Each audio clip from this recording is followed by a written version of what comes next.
Fitness वाली बहू। चंद्रनगर गांव में सुगना अपने बेटे रमन के साथ रहा करती थी।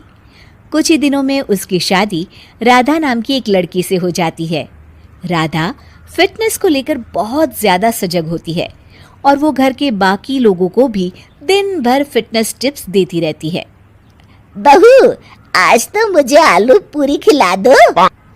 नहीं माँ जी, उसमें बहुत ज्यादा फैट और कोलेस्ट्रॉल होता है। आपको तो मैं आज प्रोटीन सलाद बनाकर खिलाऊंगी। कुछ दिनों तक तो सब ठीक लगता है, मगर धीरे धीरे सुगना और रमन दोनों ही राधा की इस आदत से परेशान होने लगते हैं। राधा, मैं मानता हूँ हमें फिटनेस के प्रति सजग रहना चाहिए, मगर बाकी की चीजें भी खानी उतनी ही जरूरी है। रोज रोज प्रोटीन सलाद थोड़ी ना खाया जाता है। आपको तो खुद तला फला खाना है। माँ जी का तो आप बस बहाना बना रहे हो। देखो जी, जो आप खाते हो आप वही बन जाते हो। अरे मुझे ये सब ज्ञान मत दो राधा। मैं बस ये कहने की कोशिश कर रहा हूँ कि हर चीज खानी जरूरी होती है। तेल और घी भी खाना जरूरी होता है एक मात्रा में। खैर, तुम नहीं समझोगी। कुछ दिनों बाद तीज आने वाली होती है और सुगना अपने दोस्तों के लिए तीज पार्टी रखती है। अरे बहू, आज तीज है और मैंने कुछ सहेलियों को खाने पर बुलाया है। कुछ अच्छा सा उन सब के लिए पकाना। ठीक है माँ जी। शाम को सुगना की सब दोस्त आ जाती हैं। सुगना सबको अपनी बहू से मिलवाती है। अरे वाह सुगना, तुम्हारी बहू तो बहुत ही खूबसूरत है। सिर्फ खूबसूरत ही है या गुनी भी? अरे नहीं नहीं, मेरी बहू बहुत ही संस्कारी है। घर का सारा काम भी खुद करती है। थोड़ी देर सब गप्पे मारते रहते हैं। फिर राधा टेबल पर खाना लगा देती है। खाना लगा दिया है मैंने, आप सब खा सकते हैं। सब लोग टेबल पर आते हैं। अरे ये सब क्या है? आंटी, ये पालक का सूप है और वो स्प्राउट सलाद। वो सब तो ठीक है बहू, मगर खाना कहाँ है? आंटी, यही खाना है, इससे हेल्थ भी बनी रहेगी और आप सबकी उम्र में तो यही खाना ठीक रहता है। हमारी उम्र मतलब? अरे हम कोई बुढ़िया थोड़ी ना हो गई हैं। अरे ओ सुगना, अगर खिलाना ही नहीं था तो हमको बुलाया ही क्यों? सब मूड खराब हो गया तीज के दिन। चलो यहाँ से। और ये सब बोलते हुए सब औरतें चली गई। अरे ऐसा क्यों किया राधा? मैंने बोला था ना कि कुछ अच्छा बनाना। तुम्हारे फिटनेस टिप्स हर जगह अच्छे नहीं लगते। आज तुम्हारी वजह से सब मुझे इतना सुना कर गई। जाओ, अब वो पालक सूप और सलाद खुद ही खाओ। उधर रमन भी राधा की इस आदत से बहुत परेशान हो जाता है, क्योंकि वो रोज उसके टिफिन में कोई ना कोई सलाद बनाकर देती और दाल देती। और एक शाम जब रमन ऑफिस से लौटता है तो अचानक गुस्से से आग बबूला हो जाता है। राधा, ओ राधा! आ रही हूँ, चिल्ला क्यों रहे हो? चिल्लाऊंगा ही ना, आज ऑफिस में मैं बेहोश हो गया था। अरे मगर क्यों? अरे तुम जो फिटनेस के नाम पर रोज ही सलाद और दाल देती हो ना, टिफिन में उससे मेरा पेट नहीं भरता और मुझे वीकनेस की वजह से चक्कर आ गए। मगर उसमें तो प्रोटीन होता है। हर चीज लिमिट में अच्छी लगती है राधा, चाहे वो फिर प्रोटीन ही क्यों ना हो। उसके अलावा भी सबकी मात्रा खाने में जानी चाहिए। मैं तो बस आप सबकी सेहत के लिए ये सब करती हूँ। अरे इतना भी मत करो, हमें खुला छोड़ दो थोड़ा। थोड़े दिनों बाद एक दिन जब सुगना मंदिर से लौटकर आ रही होती है तो अचानक से गिर जाती है और उसकी सब उंगलियां और हाथ पैर जोर से अकड़ जाते हैं। कुछ लोग मिलकर उसे घर छोड़ जाते हैं। घबराई हुई राधा तुरंत डॉक्टर को बुलाती है। डॉक्टर साहब, माँ जी को क्या हो गया है? इनका पूरा चेकअप करना होगा। वैसे तो मुझे लग रहा है कि इनको गठिया हुआ है, इतना तो पता चल रहा है। गठिया? बाप रे! हाँ, गठिया। इनके घुटनों और सभी जोड़ों में जो लचक, जो चलने फिरने के लिए ऑयल चाहिए ना, वो अब नहीं है। अरे कैसी बातें कर रहे हैं आप? मैं तो इनकी सेहत का बहुत ख्याल रखती हूँ। रोज प्रोटीन सलाद खिलाती हूँ और सूप भी। मतलब ये बिल्कुल भी ऑयल या घी नहीं खाती? नहीं नहीं। अरे कैसी बातें कर रही हैं आप? खाने में एक मात्रा में घी या ऑयल का होना बहुत ही आवश्यक होता है। अगर वो पेट में नहीं जाएगा तो जोड़ों में जो ग्रीस होता है वो खत्म हो जाता है। ओह, ऐसा क्या डॉक्टर? माँ जी ठीक तो हो जाएंगी ना? हाँ हाँ, हो जाएगी। थोड़ी देर बाद रमन भी ऑफिस से आ जाता है। क्या हुआ माँ? कुछ नहीं बेटा, बस ऐसे ही गिर गई थी। ये सब मेरी गलती की वजह से हो रहा है, मुझे माफ कर दीजिए आप दोनों। राधा रमन को सब कुछ बताती है। I am sorry Raman. अति हर चीज की बुरी होती है राधा, इसलिए मैं तुमको बार बार बोला करता था। तुम्हारी फिटनेस के प्रति जागरूकता अच्छी लगती है, लेकिन शरीर में हर तरह की प्रोटीन जाना भी जरूरी है। जी, आप बिल्कुल सही कह रहे हैं, मुझे माफ कर दीजिए। मैं अपने हाई क्लास फ्रेंड के दिखावे और बहकावे में आ गई थी। मैं दोबारा ऐसा कभी नहीं करूंगी और माँ जी का ख्याल डाइट चार्ट के मुताबिक ही रखूंगी। ये हुई ना बात। अब मेरे लिए आज अपने हाथों से देशी घी के गर्मा गर्म आलू के पराठे बना दो, तो ही मैं माफ करूंगा तुम्हें। कपड़े धोने वाली बहू। शादी के पहले से ही विभा को कपड़े धोने का बड़ा शौक था। कभी नल के नीचे तो कभी तालाब के पास। अरे मेरी नीली वाली लुंगी नहीं दिख रही है। विभा की अम्मा, कहाँ रखी है लुंगी? अरे वो तो विभा ने परसों ही धोकर रखी थी आपकी अलमारी में, देखो वहीं होगी। वो ना मैंने आज धो दी, मुझे लगा कि गंदी हो गई होगी। अरे कैसे गंदी हो गई थी? उसे तो मैंने पहना भी नहीं। हे भगवान, इस लड़की के कपड़े धोने की आदत से परेशान हो गया हूँ मैं। जितना तो घर में राशन नहीं आता, उससे कहीं ज्यादा डिटर्जेंट पाउडर का खर्चा है। इसकी शादी करवा दो, शादी। जाए अपने घर में ही करे काम, फिर चाहे घर के कपड़े धोने हो या पूरे गांव के। हाँ ठीक बोल रही हूँ, देखता हूँ मैं कोई लड़का। वो दिन भी आ जाता है जब विभा को देखने लड़के वाले आ जाते हैं। लड़की मुझे अच्छी लगी। होने वाली सास कहती है, बेटी अगर कुछ पूछना है तो पूछ लो। वैसे तो हमारी लड़की बहुत ही शर्मीली है, जो बोल दो वो मान लेती है, इसे क्या पूछना होगा। अरे कैसी बात कर रही हो माँ, मुझे इन लोगों के घर रहना है, सवाल तो कई है। हाँ हाँ बेटा, पूछ लो ना, क्या पूछना है। आप लोगों के घर कपड़े कौन धोता है? सास का मुंह बन जाता है। देखो, अगर तुम ये कहना चाहती हो कि तुम्हें कपड़े धोने नहीं आते तो सुन लो, कपड़े मैं ही धोती हूँ, लेकिन तुम्हारे आ जाने के बाद मैं रुमाल तक नहीं धोऊंगी। अरे चुप रहना भाग्यवान, बहू बेचारी घर आई नहीं, उसे डराना शुरू कर दिया।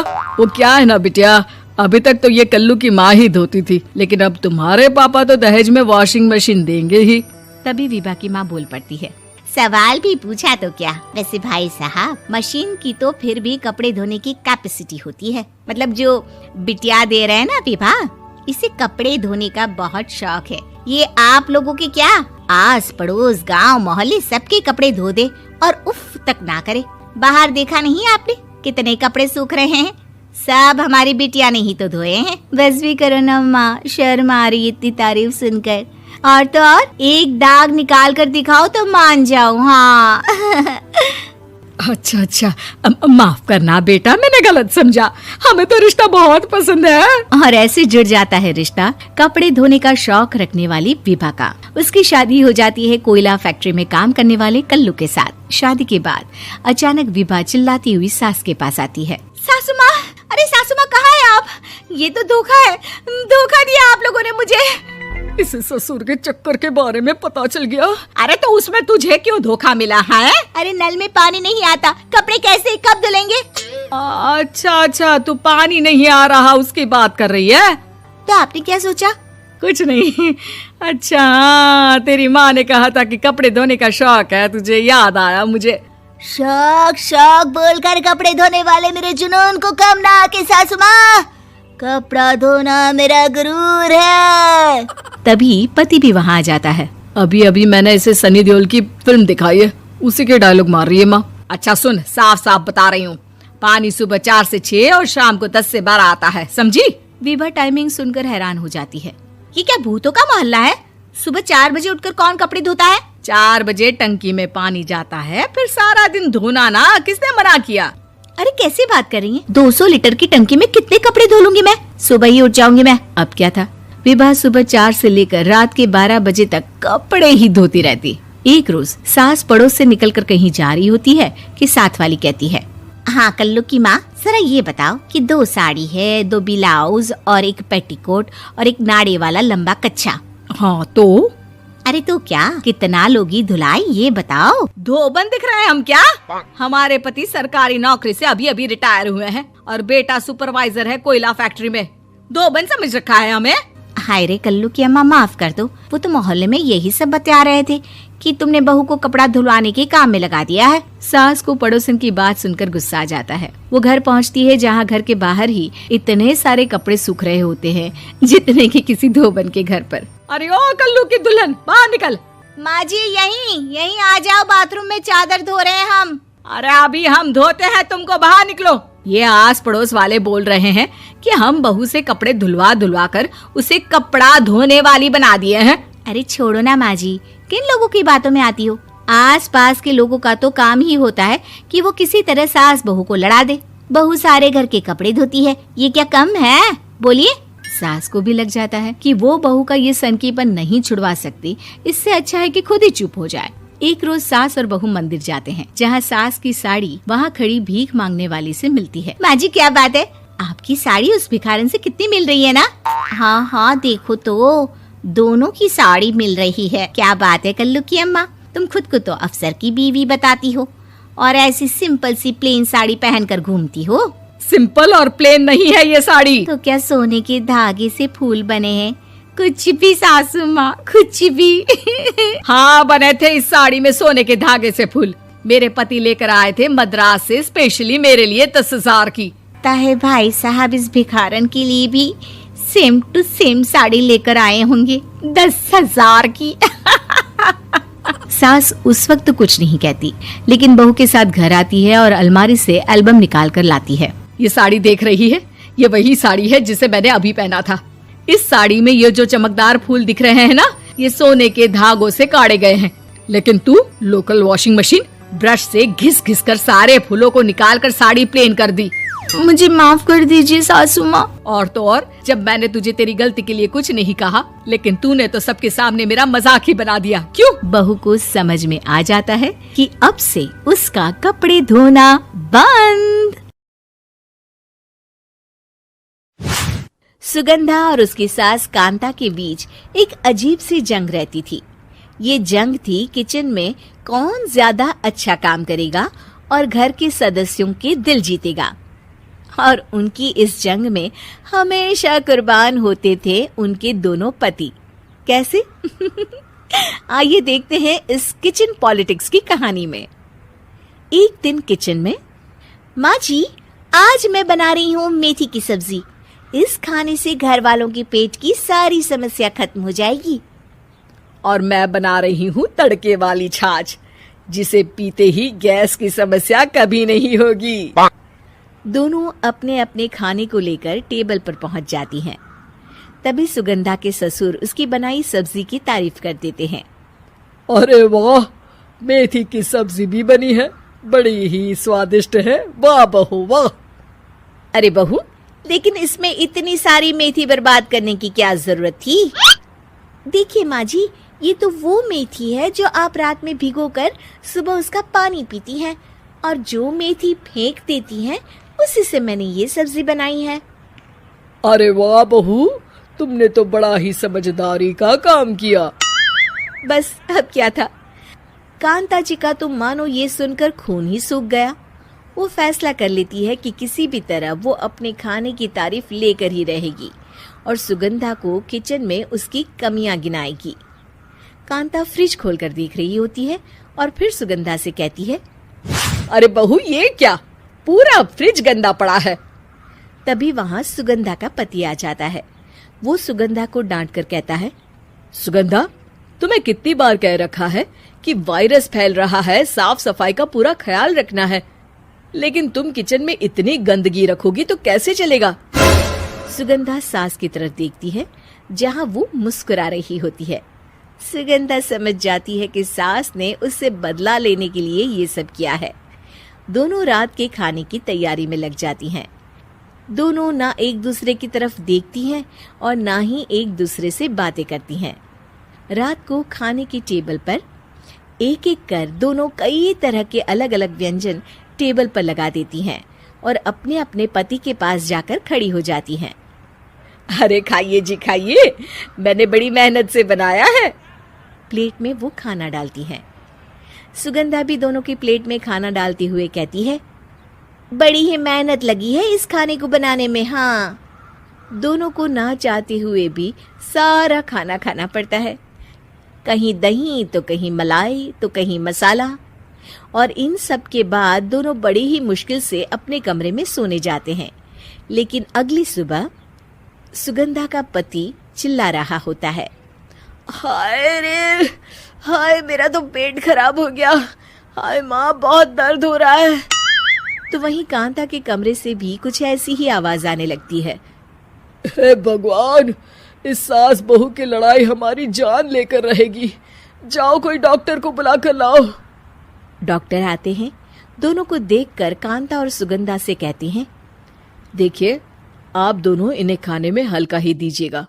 हो सके तो रात का खाना जल्दी खाया करे और वॉक किया करे। इतना कहकर डॉक्टर वहां से चले जाते हैं। जिसके बाद एक बार फिर से दोनों बहुएं किचन में जाती हैं और खाना बनाने में लग जाती हैं। रात में खाने के टेबल पर दोनों एक बार फिर से खाना लगाने लगती है। पापा जी, मैंने ये पतली मूंग की दाल की खिचड़ी के साथ ये पापड़ और पुदीने की चटनी भी बनाई है।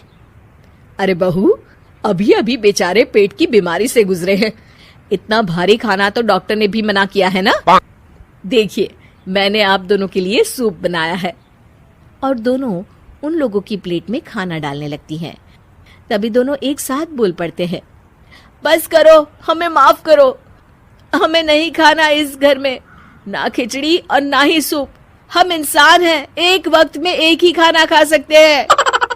बस करो, हमें माफ करो। हमें नहीं खाना इस घर में, ना खिचड़ी और ना ही सूप।